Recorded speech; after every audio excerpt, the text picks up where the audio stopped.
luz en mi sendero, eres agua en el desierto, eres guía al caminar.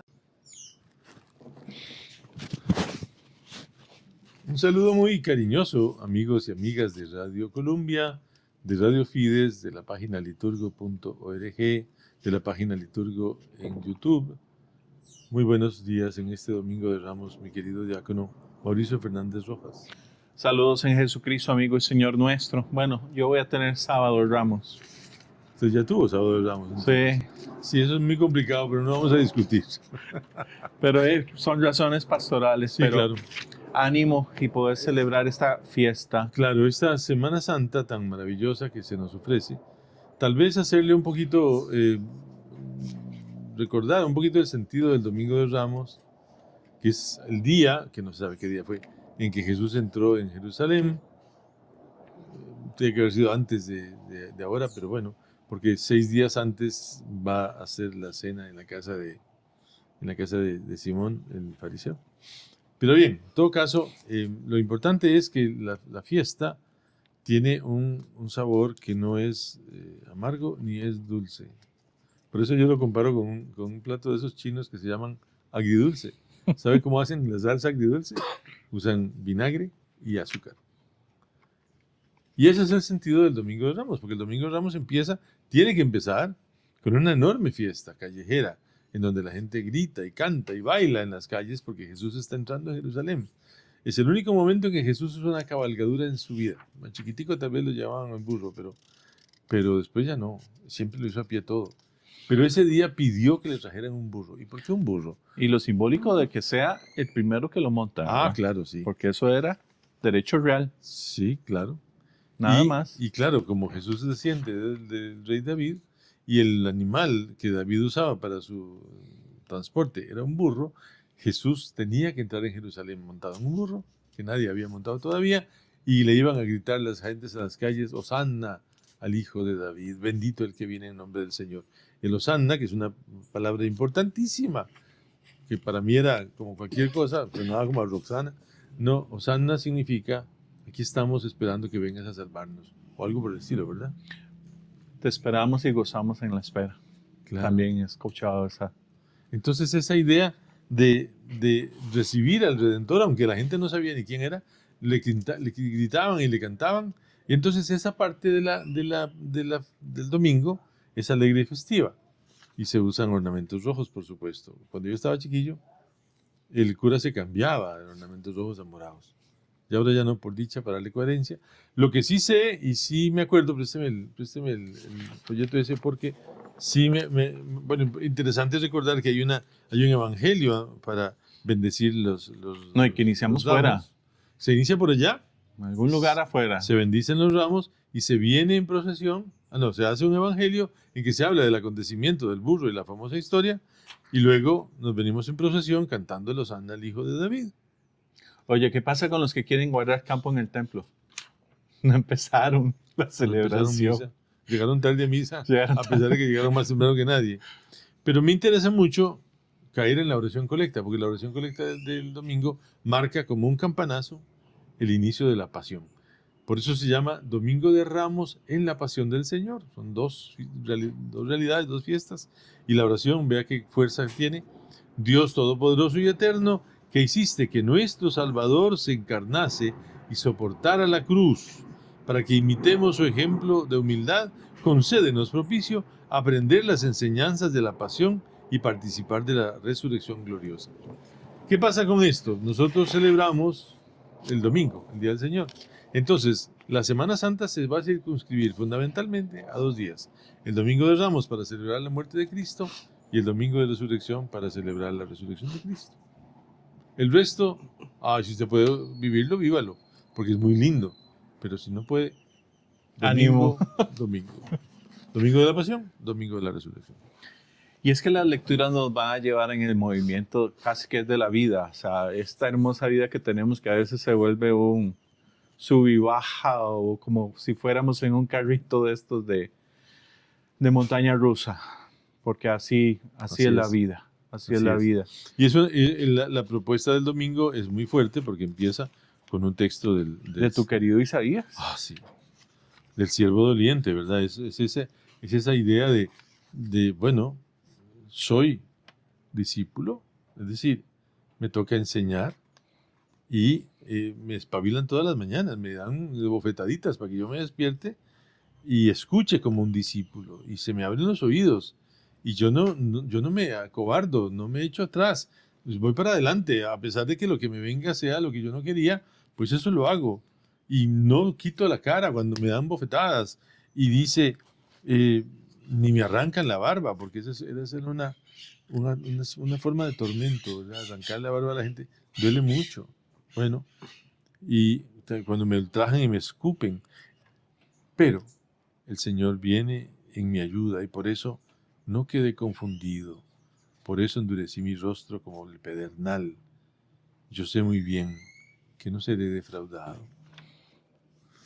Pedernal que además de duro, Saca chispa saca chispa y enciende fuego. y enciende fuego. Claro. Alguna vez nos preguntaron si Jesús sabía si iba a resucitar. No sé. Lo que yo sí sé es que la Escritura sí sabía que iba a resucitar. No, el profeta sí sabía. Y esa es la clave que ojalá pudiéramos tal vez tener a partir de este momento. Tener un poco de que todo es criterio pospascual. O sea, mucho de lo que está escrito sí. es después de. Claro. Pero también mucho de lo que está escrito está en después de, porque se fijaron en lo que pasó. En lo que había y alguien pasado. dijo, pero ya estaba anunciado. Mira, con razón. Con razón decía Isaías que yo sé bien que no seré defraudado. Eso se traduce en resucitaré entre los muertos. Eso es muy jalar el rabo. No. Ese es el lenguaje bíblico. Ese es el lenguaje profético.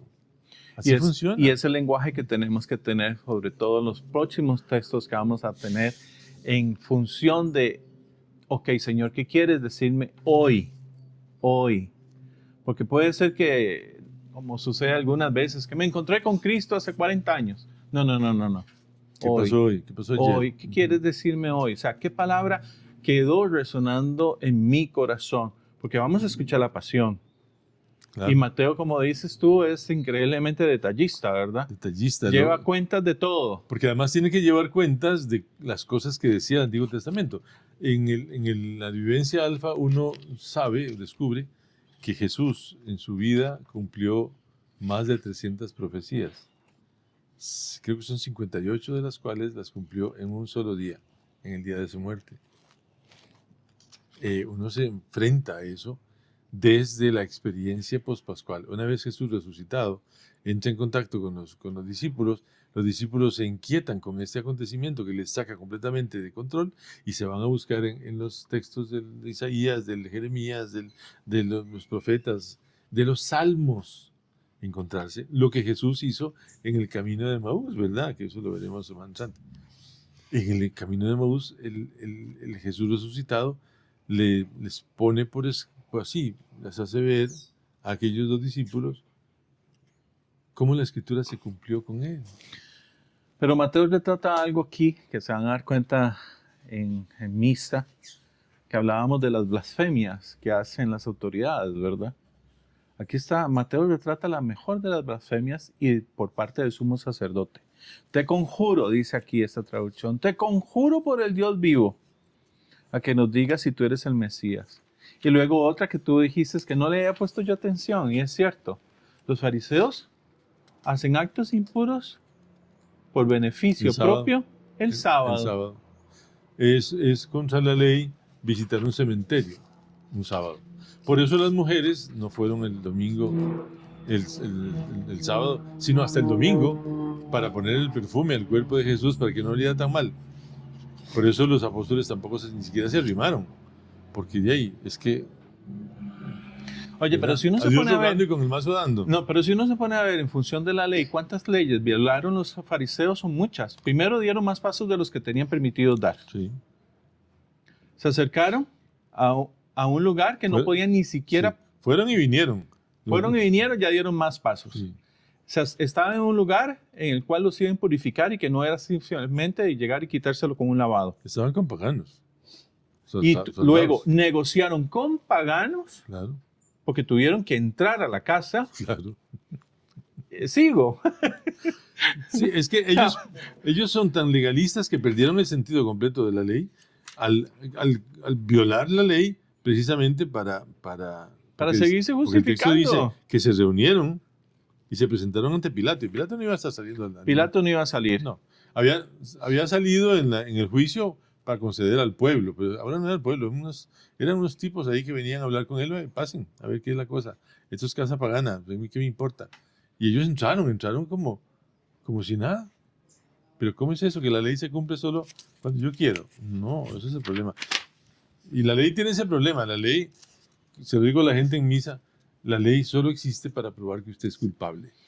Pero culpables ustedes que cargan con fardos que ni siquiera ustedes pueden llevar, dijo Jesús, ¿verdad? Sí, claro. Hipócritas. Hipócritas. Claro. Ahora, usted dijo una cosa que me parece importante. La dijo antes de empezar el programa. Me refiero a la segunda lectura. Sí. Porque la segunda lectura sí merece la pena que usted la lea hoy para que la gente entienda todo el misterio de eso que en griego se dice kenosis, Kenosis. la humillación. Y van a escuchar de Pablo los Filipenses. Bueno, es que es también... Que recuerde que son esos cánticos que San Pablo se encontró en alguna parte, que alguien decía, si no serían de San Lucas. Es que hasta el mismo Timoteo puede estar ahí metido, según algo que leí de Brown. De veras. Es que, bueno, pero ya no nos vayamos porque queda poco tiempo. Dice así: Cristo Jesús, siendo de condición divina, no retuvo ávidamente el ser igual a Dios. Al contrario, se despojó de sí mismo tomando la condición de esclavo, hecho semejante a los hombres. Y así reconocido como hombre por su presencia, se humilló a sí mismo, hecho obediente hasta la muerte y una muerte de cruz. Por eso Dios lo exaltó sobre todo y le concedió el nombre sobre todo nombre, de modo que el nombre de Jesús toda rodilla se doble en el cielo y en la tierra, en el abismo, y toda lengua proclame: Jesucristo es Señor, para gloria de Dios Padre.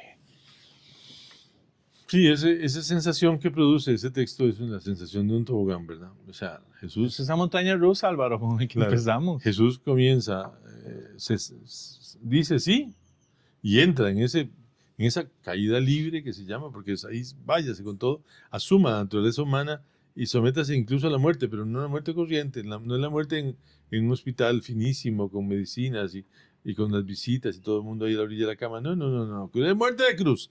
Y se va hasta el fondo, olvidándose de sí mismo. Oye, pero también hay que decir que Padre no quería que muriera así, ¿verdad? Porque, no, yo creo que eso debe quedar muy claro. Porque tiene que quedar claro de que... El otro día me pasaron, unas personas me pasaron un Vía Crucis en el que decía en la primera estación que como el padre había condenado a muerte a su hijo, y yo dije, perdón, ¿qué están haciendo? No.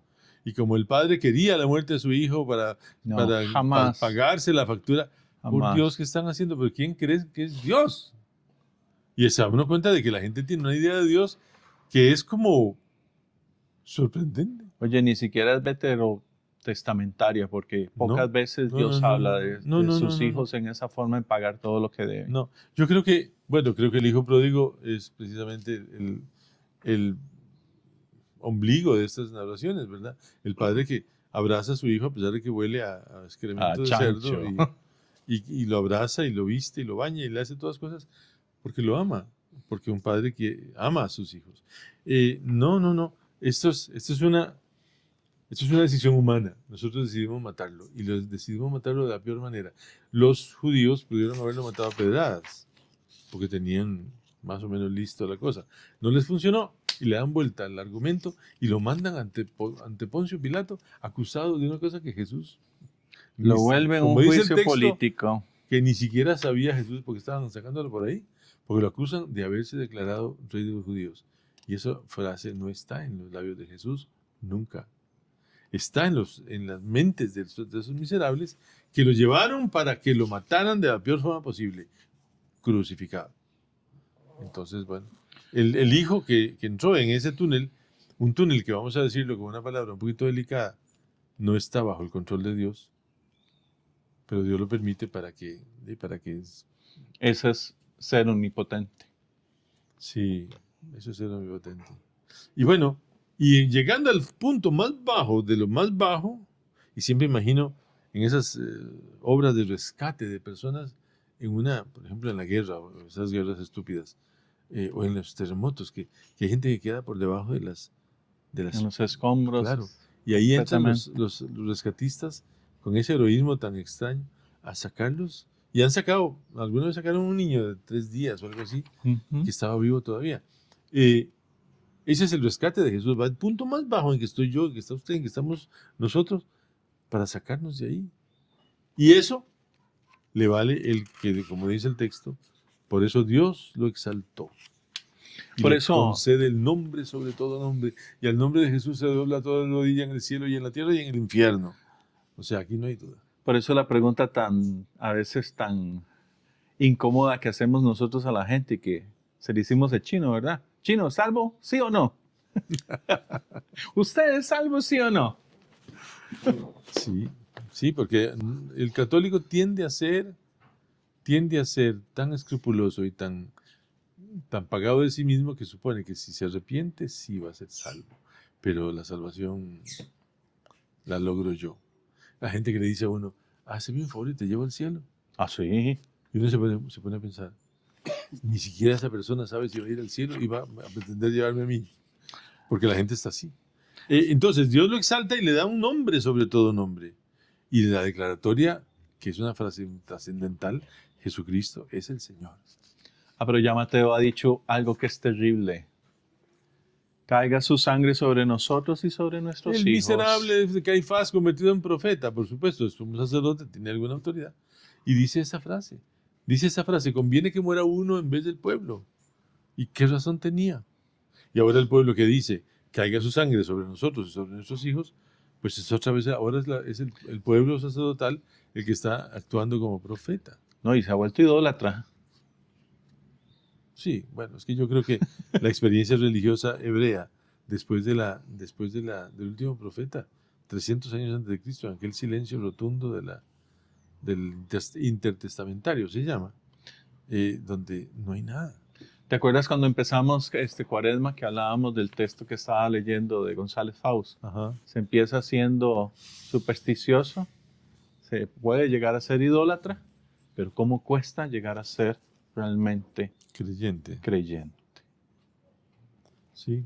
Y entonces, por supuesto, vio que no le leímos la pasión. No, es imposible, son páginas y páginas y páginas y páginas. Ahí hay cosas maravillosas, ¿verdad? Empezando con la Santa Cena, con el momento en que Cristo dice, tomen y coman. Esa orden precisa, tome y coma. Ese es mi cuerpo. Tome y beba, esa es mi sangre. La ida al huerto de los olivos para experimentar el consuelo del Padre y resulta que el Padre no le habla. Tomamos los últimos minutos para hablar sobre el Elí, Elí, lama sabachthani. Sí, claro. Porque me encanta la interpretación que hiciste de que ese Jesús que sigue siendo Jesús, ve todo lo que está sucediendo a su alrededor y toma ese suma. fabuloso salmo Sí, porque es que para hacer lo suyo. es un problema. Jesús acaba de ser crucificado. Le acaban de atravesar las manos y los pies con clavos. Dice el texto sagrado, a ver, está aquí. Dice el texto sagrado que... ¿dónde estoy? Yo tengo acá desde la hora sexta hasta la hora nona. No, antes de eso, porque dice que llegaron al lugar de la calavera. Ajá. Dice, le dieron vino con hiel. Ah, no lo toma, porque Y eso es una droga. Él lo probó, pero no quiso tomarlo. Y después de crucificarlo, dice, y abre comillas, los soldados sortearon sus vestiduras y se las repartieron. Y Jesús estará ahí en medio de aquella confusión de su propia mente y aquella observación, porque siempre observamos, ¿verdad? Y eso me sacude Jesús mucho. siempre contempla. Pero es que el ser humano siempre contempla.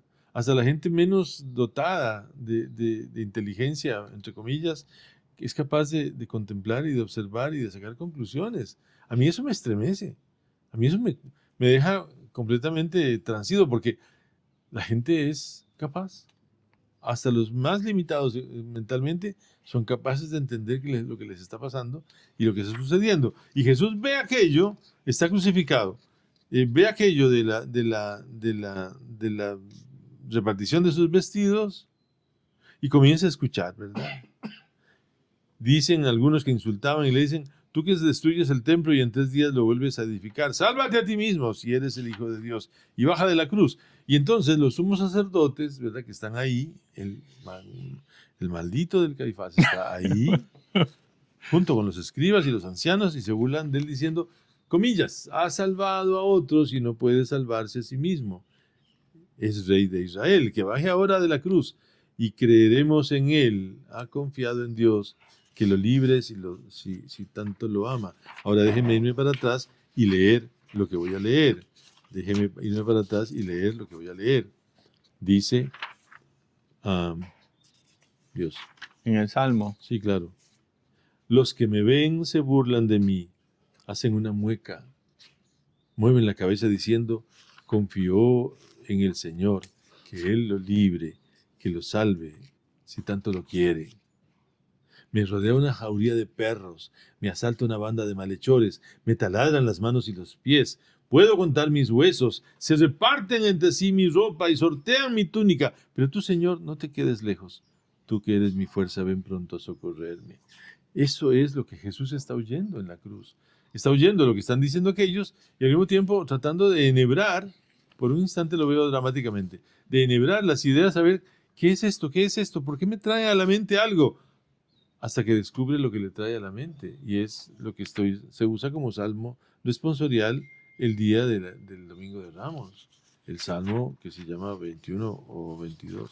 Y nos da catequesis y nos sigue dando catequesis. Y entonces en la cruz, viviendo esa experiencia de dolor extraordinario, con ese montón de acontecimientos que coinciden, y entonces Jesús nos lo regala como síntesis, utilizando la primera frase del Salmo 21-22. Dios mío, ¿por qué me has abandonado? Miguel siempre dijo que esto era un acto de dolor de Jesús, sin duda alguna, pero es que el dolor no puede ser estéril, tiene que estar fecundo. En Jesús eso da, y sigue siendo catequista. Jesús. Claro, está dolido, está golpeado, se siente abandonado, pero lo que usa es el Salmo para que usted y yo y todos descubramos que en Jesús se está cumpliendo la escritura que decía que el Mesías iba a ser aplastado por nuestra propia iniquidad. Y eso yo creo que es de lo más hermoso. Por eso dice, Dios mío, Elí, Elí, lema sabactani, dice en los evangelistas en arameo. Bueno, Marcos es un poco más drástico. Y bueno, y viene la muerte del que no podía morir. Bellísimo, porque es una muerte que además, como dice alguien por ahí, la muerte que es estúpida, ve a Jesús, una fruta joven, hermosa, fresca, y va a morderlo. Y cuando muerde a Jesús para destruirlo y tragárselo, la muerte se traga su propia muerte. Y eso será el misterio de la Semana Santa. Y empiezan las mujeres a tomar el papel protagónico, porque nosotros los varones, como somos cortos de entendederas, claro, estamos bien escondidos. Debajo de las mesas, de las camas o de donde sea, para que no nos encuentren, ¿verdad? Mientras tanto las mujeres están ahí, al pie de la cruz. Ese es el Domingo de Ramos, es un día maravilloso en que resuena todavía en mi oído el Hosanna, ¿verdad? Aquí estamos, esperando, con gozo, esperando. ¿Qué personaje quieres ser? En esa escena, yo creo que, aunque no habla aquí, es Centurión. Un hombre que no tenía ningún valor, ni su criterio iba a servir para nada, pero que fue también él enhebrando cosas durante todo el recorrido del camino y dijo, ¿qué estoy haciendo? ¿Qué me pusieron a hacer? Así que ánimo. Este era el Hijo de Dios.